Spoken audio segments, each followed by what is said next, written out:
All India Muslim जमात के राष्ट्रीय अध्यक्ष मौलाना मुफ्ती शहाबुद्दीन रिजवी ने तमाम राजनीतिक पार्टियों के साथ ही गठबंधन में शामिल कांग्रेस और समाजवादी पार्टी को चेतावनी दी है।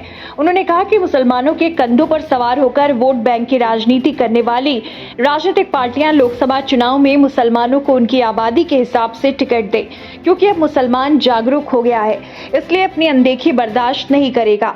मौलाना शहाबुद्दीन ने कहा कि उत्तर प्रदेश में जिनकी आबादी 6% है, समाजवादी पार्टी उस बिरादरी के लोगों को सबसे ज्यादा टिकट देती है, लेकिन दूसरी ओर जिस आबादी का वोट प्रतिशत 22% है, उसको सपा सबसे कम टिकट देती है। लेकिन अब हम ऐसा नहीं होने देंगे। उन्होंने कहा कि अखिलेश यादव नर्म हिंदुत्व की लाइन पकड़कर चल रहे हैं। यही वजह है कि हर चुनाव में उनको हार का मुंह देखना पड़ रहा है, जबकि मुलायम सिंह ने कभी भी नर्म हिंदुत्व की तरफ कदम नहीं बढ़ाया, जिनकी वजह से उनको कामयाबी मिलती रही।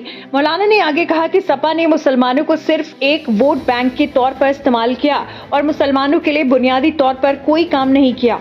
जिन मुसलमानों ने इनको मुख्यमंत्री बनाया था, उन्हीं मुसलमानों की तरफ से अखिलेश यादव ने मुंह फेर लिया। साथ ही मुस्लिम नौजवानों को नौकरियों में जगह नहीं दी गई। कांग्रेस और समाजवादी पार्टी का जो गठबंधन है, उससे हमारा ये कहना है कि आबादी के तनासुब के हिसाब से टिकट दिए जाएं। मुसलमानों की आबादी उत्तर प्रदेश में खासतौर पर 22% है और दूसरे जो आबादी है उनके तनासुब जो है वो देख करके टिकट दें।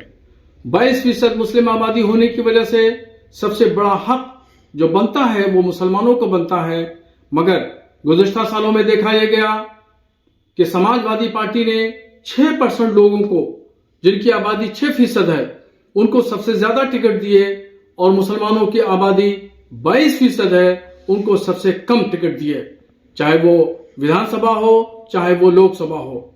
तो इसलिए मेरा स्पष्ट ये मानना है कि अब मुसलमान उत्तर प्रदेश का बेदार हो चुका है और नौजवान तबका पूरे देश का वो तमाम अपने समाजी सियासी मामलात को खूब समझता है। अगर तनासुब का हिसाब देख करके टिकट नहीं दिए गए तो इसका नुकसान समाजवादी पार्टी को उठाना पड़ेगा। अखिलेश यादव अब नरम हिंदुत्व की तरफ चल रहे हैं और वो सॉफ्ट हिंदू का कार्ड खेलना चाहते हैं। तो मैं उनसे कहना चाहता हूं कि उनका सॉफ्ट हिंदुत्व का कार्ड कामयाब नहीं हो सकता है, जो उनकी बुनियादें, उनके पिता मुलायम सिंह ने जो बुनियादें रखी थी, वो बुनियादें थी सबको मिला करके चलना, सबको साथ में लेके चलना, सबको नजरअंदाज किसी को न करना, ये उनकी पहचान थी। और इस पहचान को अखिलेश यादव ने खो दिया है। जब से वो समाजवादी पार्टी का नेतृत्व कर रहे हैं तो वो बराबर मुसलमानों को नजरअंदाज कर रहे हैं। यह नजरअंदाज करना उनके लिए लोकसभा के चुनाव में घातक साबित हो सकता है।